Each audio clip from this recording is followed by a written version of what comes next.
Ashama daawwattoota keenya kabajamoo akkasumas jaallatamoo qophii har'aa qabannee isiniif dhiyaannee jirra.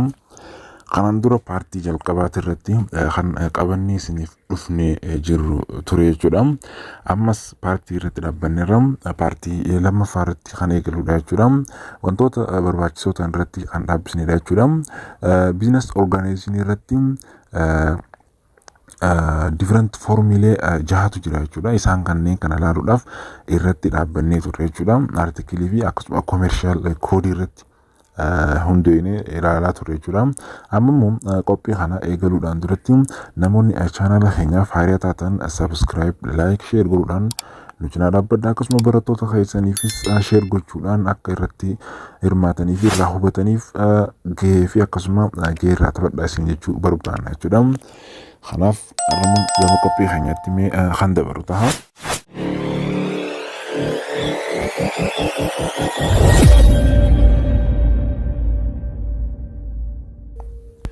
Okay, first ordinary partnership kan jedhu kanarraa kan eegalu ta'a jechuudha.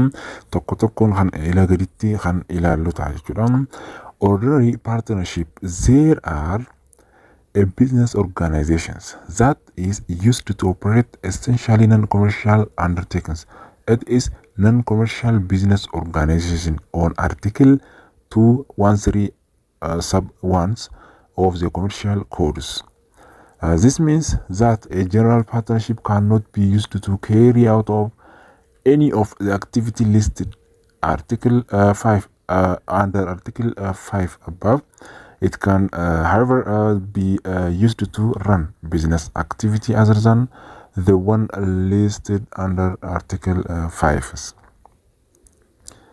Ordinary partnership yeroo jennu isa business organization keessaa isa tokkodha jechuudha. Inni kun dhaabbilee yookaan dhaabbata organization ta'e irraa jechuudha yookaan business organization ta'e bu'uura dhaabbilee kanaa kan ta'edha jechuudha. Inni kun akkas tahee inni dhaabbilee daldalaa kan hin taane hojjechuudhaaf kan ooludha jechuudha. Non commercial activity or non commercial organization irratti kan ooludha jechuudha. Dhaabbata daldala ala ta'edha jechuudha. Inni kun dhaabbatuma daldalaa ta'e daldalaan ala kan ta'e jennee hubachuu dandeenya jechuudha. Okay. Ordinary partnership, there are the formations of and the ordinary partnership has to be in writing, registered in the commercial registry, and it has also the publicized commercial or ordinary partners here. Inni kun formation partnerii barreeffamaan kaa'amuu qabudha jechuudha. It is legal persons jechuudha. Karaa seeraatiin, karaa seera guuttatu ta'een, karaa barreeffamaatiin kan kaa'amudha jechuudha. Galmeen daldalaa kun jechuudha. Galmee daldalaa kana keessatti jechuudha kan galmaa'uu fi akkasumas kan barbaachisaa ta'edha jechuudha. In ordinary partnerships. Akkasumas qaamolee waliigaltee kun jechuudha waldaa hojii gamtaa kana keessatti jechuudha argaman hundinuu partners jedhamanii jechuudha. The contracting party in the ordinary partnership are the partners. Ordinary partnership kana keessatti jechuudha namoonni kontraata kana fudhatanii hojjechuu jiran hundi isaaniitu jechuudha partners jennee waamuu dandeenya jechuudha. Akkuma jenne kanatti jechuudha. The partners obligation includes the obligation to be loyal, diligent, and hardworking in conducting the partnership's business and with respect to their relations with each others. Akkasuma ta'ee jechuudha isaanowwan michootaan kun jechuudha yookaan paartariitaan kun jechuudha dirqama paartariiwwan hojii waldaa shari'ummaa kana gaggeessan keessatti jechuudha akkasumas hariiroon jiraachuu qabu. Akkasuma kabajaan qabaachuu qaban kabajaa yookaan wal kabajuudhaan amanamoo ta'uudhaan ciminaa fi akkasumas hojii isaanii dabalatee jechuudha kan waliin hojjetan ta'uu qaba jechuudha. In ordinary partners, the performance of the obligations of the partners affect doing their duty under partnerships and by abstaining from engaging in any activities they undertook not do under the partnership agreement or so required by laws. Paartinarshiippiin kun eega kana ta'e jechuudha. Wanti inni raawwiin isaanii jechuudha dirqama paartinarshiippoota jechuudha waliigalteedhaan paartinarsii hojii isaanii raawwachuu akkasumas hojii waliigaltee kana jechuudha yookaan hojii irra waliigalan kun irratti waliigalan kana jechuudha paartinaroonni walta'iinsaan yoo kan hin hojjenne ta'e akkasuma seeraan akka jedhametti kan barbaadamu irratti yoo kan hojjechuu didan yookaan hojjechuu hin qabaanne ta'e jechuudha karaa wanni karaa barbaadamu jechuudha karaa seerii barbaadu yookaan hojjechuu dhabu ta'e inni kun dhaabbachuu danda'a jechuudha karaa kanaan duraa dhaabbachuus danda'a jechuudha fakkeenyaaf karaawwan hedduun dhaabbachuu danda'a jechuudha ordinary partnership jechuudha fakkeenyaaf PLC irratti jechuudha kan hojjetan amma ordinary partnership irratti jechuudha ordinary partnership irratti ordinary kun jechuudha fakkeenyaaf D's by D's miseensonni yookaan members of ordinary partnership kana keessatti D's or bankrupts or liability yookaan isaan irratti argamu ta'e guutumaan guututti dismiss ta'uu danda'a jechuudha paartinarsiin isaanii kun jechuudha. Fakkeenyaaf nama jabaa tokko nama miseensa isaanii keessaa sirriitti hoogganu hojii kana jechuudha yookaan duutitti dhufu jechuudha yookaan duutitti dhufu ta'e maybe namni inspire or motivate godhuu danda'u yookaan hin jiraanne ta'e membera san keessa jechuudha guutumaan guututti ordinary partneriin kun dhaabbachuus danda'a jechuudha. Akkasuma bankruptcy daldala khasaaraa keessa gale yoo ta'e daldalli isaanii khasaaraa keessa duraa galu yoo kan ta'u ta'e akkasuma isaan hundi kan motivate akkasuma inspiring dhabamu ta'e ammallee kan muramu yookaan kan dhaabbatu ta'uu danda'a jechuudha. Akkasumas liability liqii kaffaluu yoo kan dadhaban ta'e jechuudha. Liqiiwwanis kan kaffaluu dadhaban yoo kan ta'u ta'e ordinary partnerii jechuudha PLC irratti keessattuu namoonni yeroo sanitti kuusaa dhaabuu danda'u jechuudha. Kanaaf partnershipiin karaa seeraatiin yoo kan hojjetu ta'e yookaan karaawwan motivate wal godhanii yoo kan hojjetan ta'e irra baay'ee filatama jechuudha ordinary partnership irratti jechuudha. And one of the most important aspect with partnership of the course the unlimited liability of partners for partnership debts. Inni biraa inni partnership jechuudha waliin wantoota barbaachisoo ta'an keessaa tokko maal jechuudha liability yookaan liqii daangaa hin qabne unlimited liability jechuun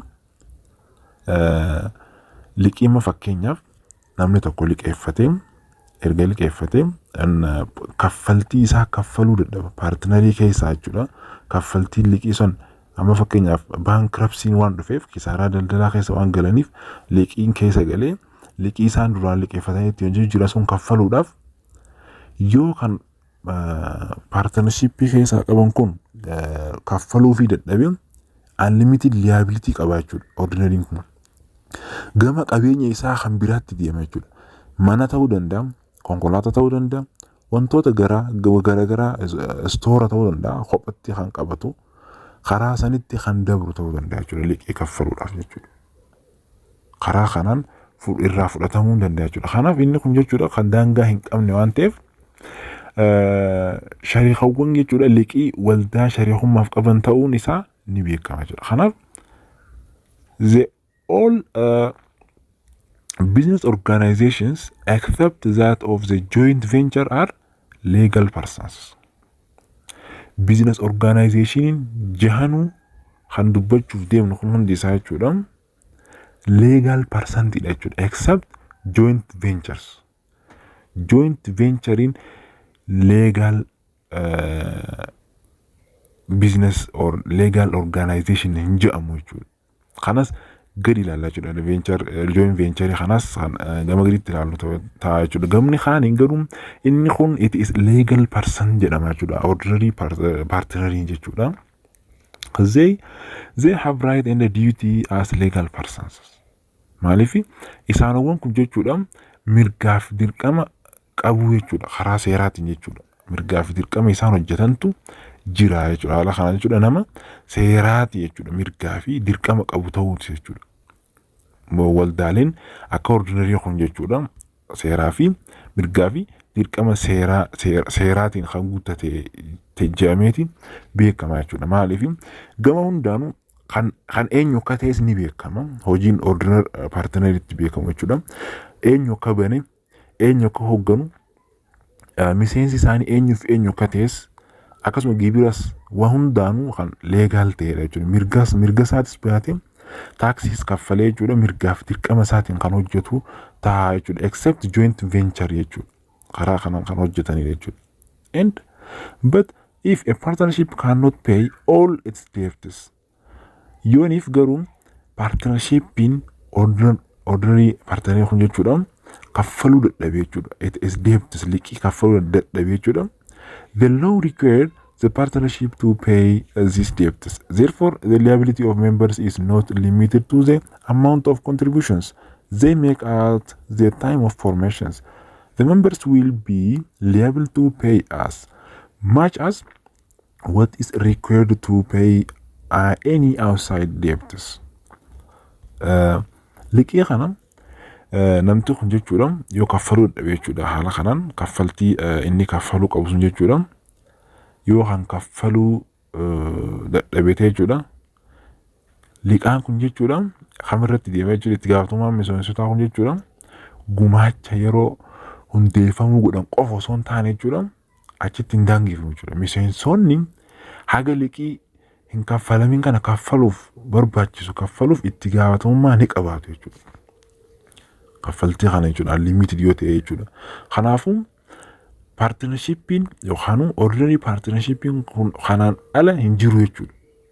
Itti gaafatamummaan miseensotaa jechuudha kan hin daangeffamne ta'uu isaa beekamaadha jechuudha.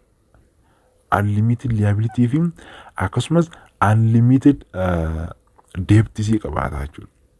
Maaliif namni kun fakkeenyaaf kaffaltii PLC irratti immoo kaffaltii konkolaataa transportationii haa ta'u yookaan kaffaltii kiraa PLC irratti kaffaluudhaaf dadhabamu yookaan liqii kuusaa irratti dabalatan kana irratti kaffaluu dadhabuudhaan yookaan dhufu ta'e liqaa maallaqaatiin liqaan san yoo kan kaffalamuu dadhabamu ta'e paartinaroota isaan keessa jiran ordinarii keessa jiran jechuudha isaanitti dabalata jechuudha. Isaanis akka itti kaffaltii kana waliin cufan godhachiisaa jechuudha. Eegalti erga waliin eegalanii jechuudha haga dhumatti equal godhaa deemu jechuudha. By the way wanni beekuu qabdan ammas as keessatti ordinary partnership kana keessatti gain and loss are earned on the ordinary partnership. They are distributed equally. They are distributed equally for all members. Miseensa hundaaf jechuudha. Gain argachuu dandeessu, loss argachuu dandeessu. Yeroo kana gainidhas walqixa fudhatu akkasuma lossiidhas walqixa fudhatu jechuudha. They are written. Kun wanta barreeffamee jedhama jechuudha. Maaliif fakkeenyaaf ani birrii 30 paartinarii tokko ordinarii kanarratti seenee namni tokkos birrii 50 seena. Ammoo yeroo profitiin tokko mul'ate gain or profit yoo kan argannu ta'e waluma qixa fudhannaa jechuudha. Ani 30 haa qabaadhu innis 50 haa qabaatu. Garuu wanti ilaalamuu qabu kaffaltiin profitii irraa argamu walqixa kaffalamu. Akkasuma miidhaan inni qabu maali? Losses or the negative loss yoo kan amma fakkeenyaaf kisaaraan argamu ta'e kisaaraa kanas walqixa qoodannaa jechuudha. This is disadvantages for the amounts. Amountii nama xiqqaa qabu irratti disadvantage qabaata jechuudha. Kanarrattis walqixa ta'uu isaa beekuu qabna jechuudha. In ordinary partnerships. Okay, isa itti aanutti haa dabarru joint venture kan jedhudha jechuudha. Inni sadarkaa lammaffaa irratti argama jechuudha. Joint venture kan jennu kana gabaabsinee isiniif himuudhaaf the first, the joint venture is the most fascinating form of business organizations. Unlike other form of business organizations, joint venture jechuun partnershipii bifa dhaabbilee daldalaatiin baay'ee nama hawwatanidha jechuudha. Inni kun dhaabbilee daldalaa kan daldaloota jechuudha bifa biroo irraa adda ta'een kan ijaaramanidha jechuudha. Yookaan kan joint ventureidhaan kan ijaaramanidha jechuudha. Joint venture yeroo jennu isa kanarratti jechuudha. Where a joint ventures is not required to be formed in writing, is not registered and publicized. Joint venture kan jennu kun jechuudha isa barreeffamaan ijaaramuu hin barbaachifnedha jechuudha. Isa kana jechuun isa yeroo galmeedhaatis akkasuma kan hin barbaachifnedha jechuudha barreeffamaan jechuudha. Maaliif karaan inni ittiin joint venturein hordofu keessaa inni tokko maalidha jechuudha. It does not have a legal persons. Inni kun jechuudha nama dhuunfaatiin kan hoogganamu miti jechuudha. Joint venture jechuun. Joint venture jechuudhaaf gabaabsinee yeroo isiniif himuudhaaf deemnu jechuudha.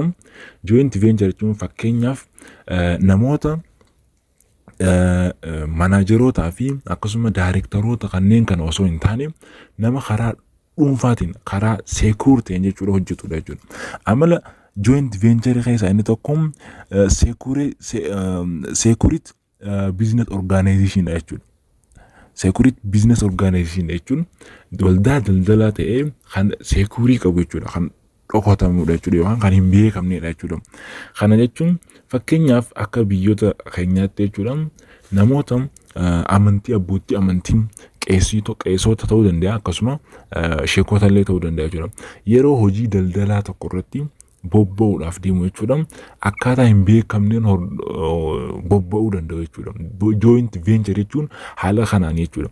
Namoota dhaabbata san keessa isa inni kun ni jira jedhamee hin beekamne jechuudha. Joint venture jechuun namoota haala dhokataatiin namoota dhoksuudhaaf jechuudha hojjetanidha jechuudha. Maaliif abbootiin amantii fakkeenyaaf abbootii amantiitti beekamu malee namoota daldalaa fi wantoota biraa keessatti laaqaman jedhamanii kan hin beekaman waan ta'eef haala kanaan kan hojjetantu jira jechuudha.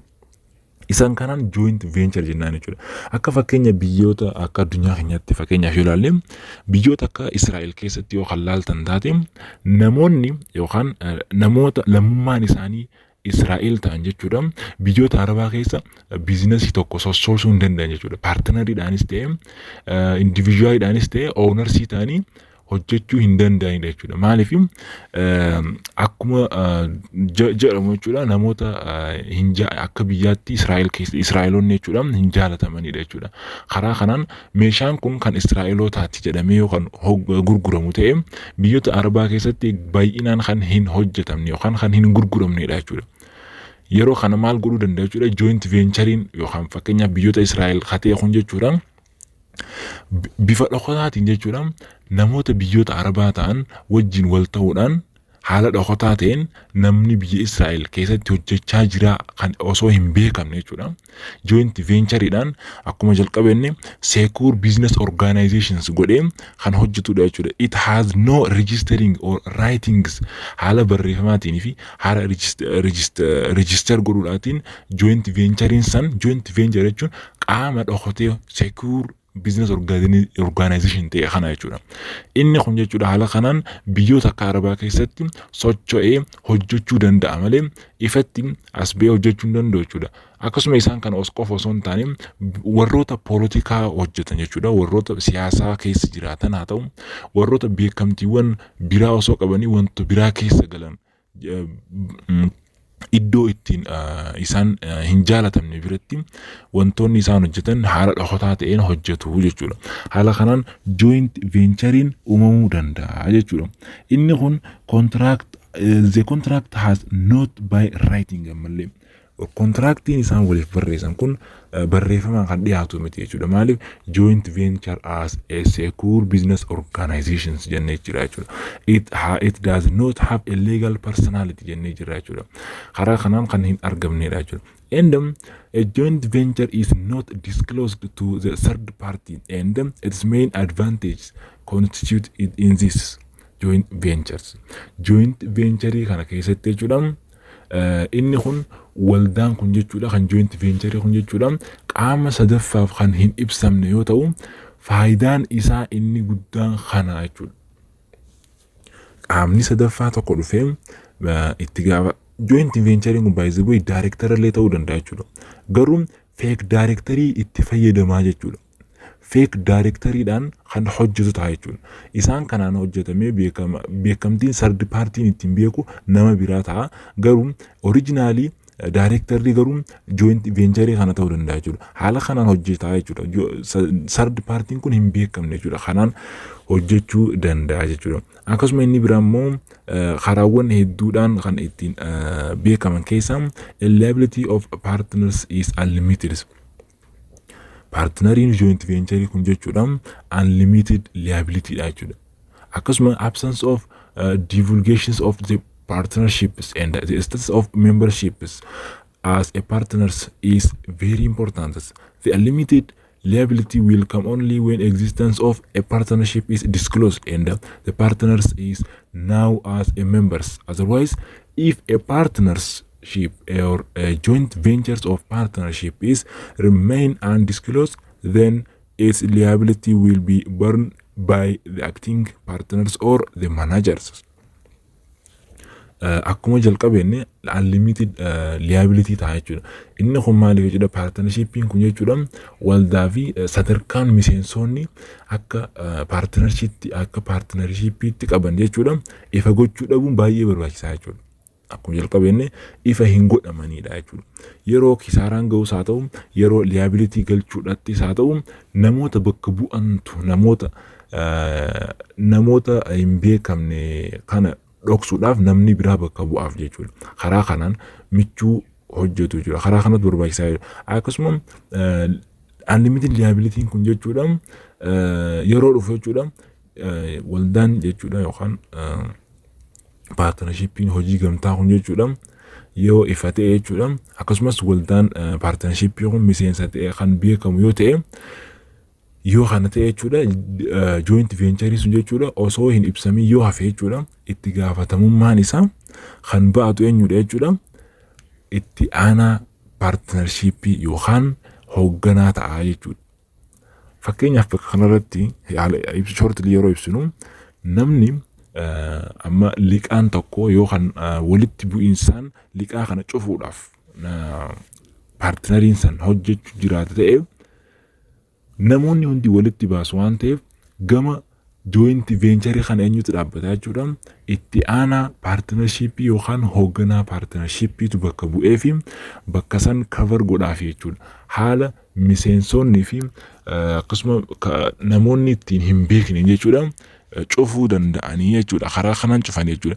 Fakkeenyaaf joint venturein active or visible kan jedhamantu jira jechuudha. Akkasuma inactive or invisible kan jedhamantu jira jechuudha.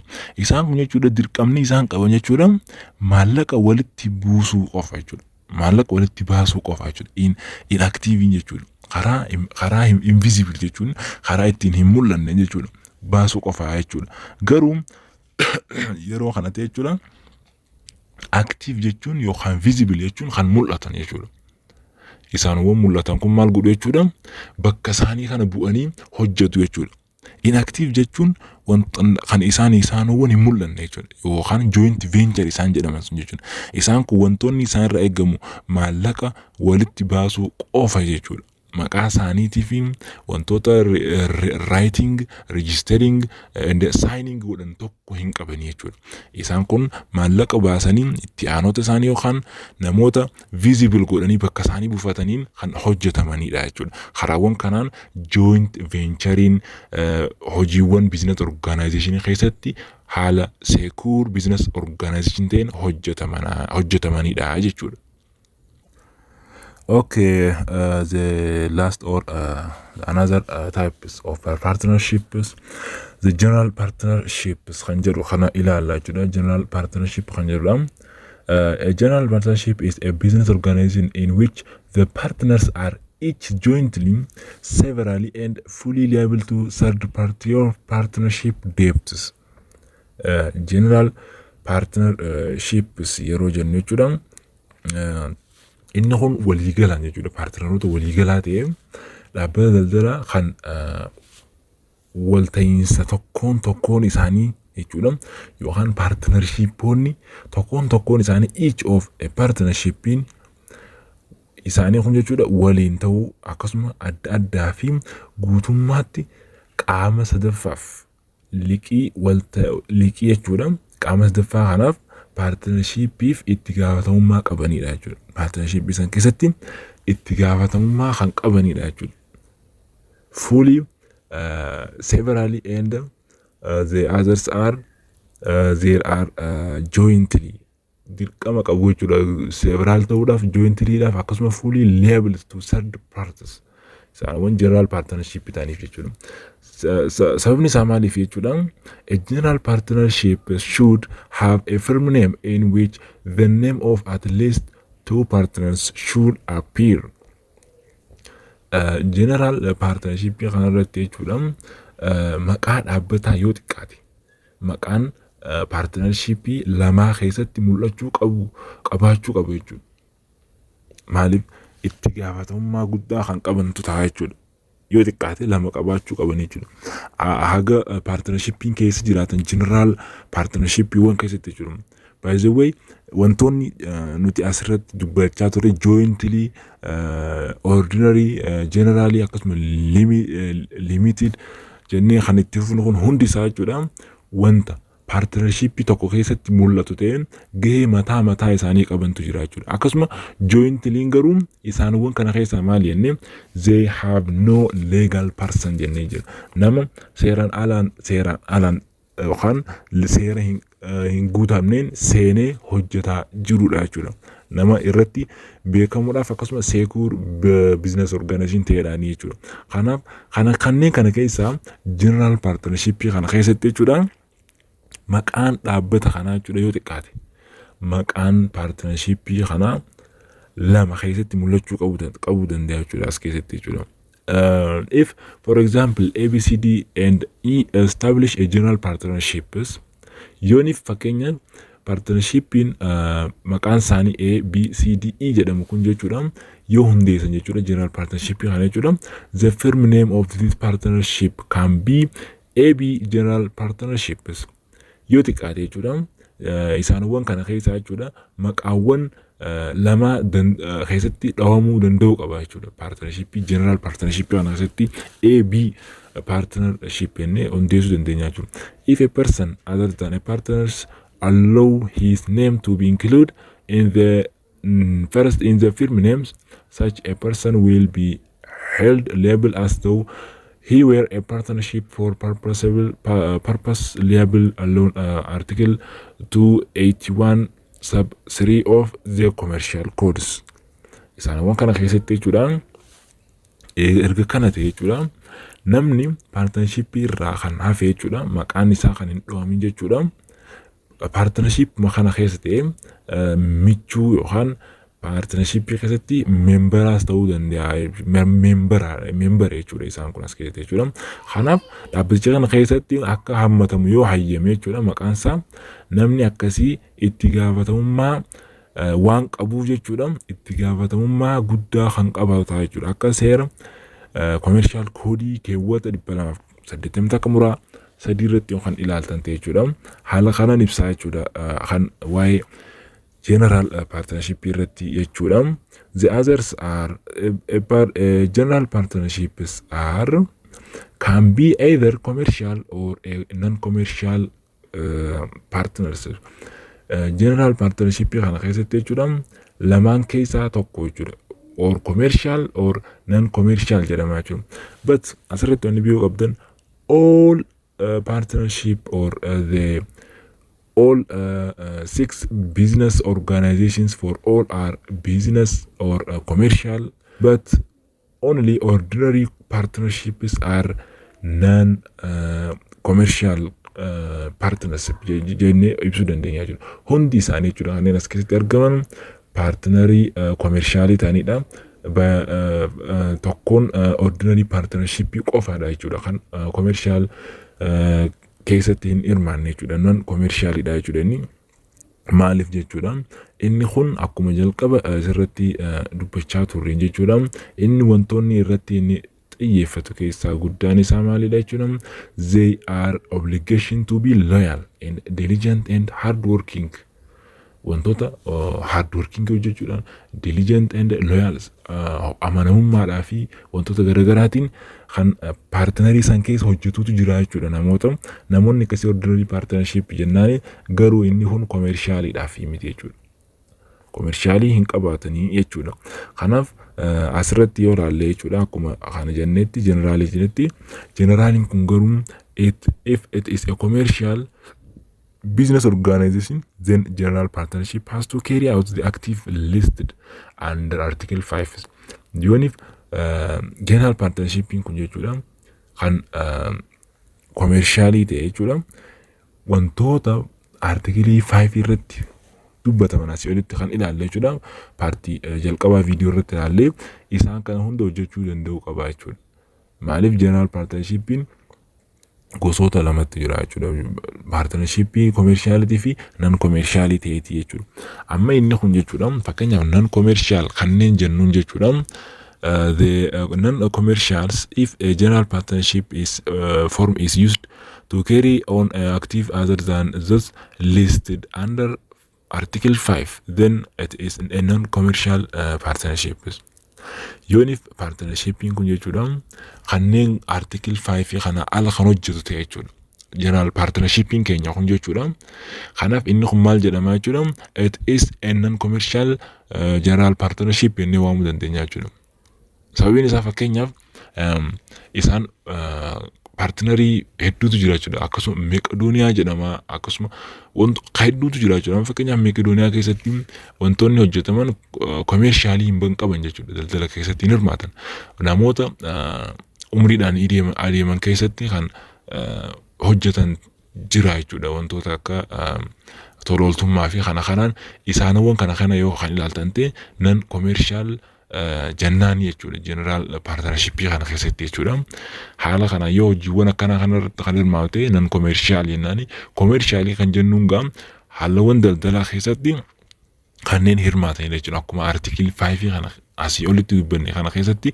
isaanowwan hirmaatan hundi isaanii jechuudha general partnerships jennee waamuu dandeenya jechuudha kanaaf haala kanaan ibsuu dandeenya jechuudha by the way akkuma itti fufnuuf namoonni amilee nutti godhaa jirtan galatoomaa isiniin jechaa jechuudha har'aaf qophiin keenya kanarratti yoo dhaabbatee gaariidha yeroonis ni dheerata taayimiin viidiyoodhaaf isiniif akka mijatuuf gabaabsaa isiniif himaa yookaan barsiisaa hubannoo isiniif laachaa jirra waan ta'eef haala kanaan kan itti fufnu isiniif ta'a jechuudha garuu komentii jalattis akkasuma laayikis godhaa wantoota isin akka nuti itti fufnuuf nu hawwisiisanii fi akkasuma itti fufuudhaaf kan hamilee qabaatan jechuudha akka itti fufnuuf komentii jalatti nuuf barreessuu dandeessu jechuudha akkasuma chaanaalii keenya Asham Tech afaan Oromoo jettanii Telegram keessa argachuu dandeessu achi keessatti PDF ilee garagaraa fi gaaffiiwwan garagaraatiis kanneen exam waliinis wal qabatan argachuu dandeessu jedheen abdadhaa jechuudha achi keessatti haalawwan viidiyoowwan keenya kan armaan dura kan isin dabarsan kan isin hin ilaalle yoo kan jiraatan ta'e YouTube keenya Asham Tech afaan Oromoo kan jedhu seentanii playlist keessa seenuudhaan playlist keessa koorsiiwwan isin hin ilaalles akkasuma wantoota teknooloojiidhaan wal qabatanii fi wantoota saayinsiidhaan qabatan teknooloojikaalii kan ta'an irrattis isiniif hojjechaa jira kanneen kanas ilaaltanii irraa barachuu fi hubachuu dandeessu jechuudha kanaaf like share godhuudhaan barattoota biraan nuuf gahaa isiniin jennam kanaaf har'aaf qophiin qabannee kanuma fakkaatan haga qophii biraatti wal agarrutti nagaatti.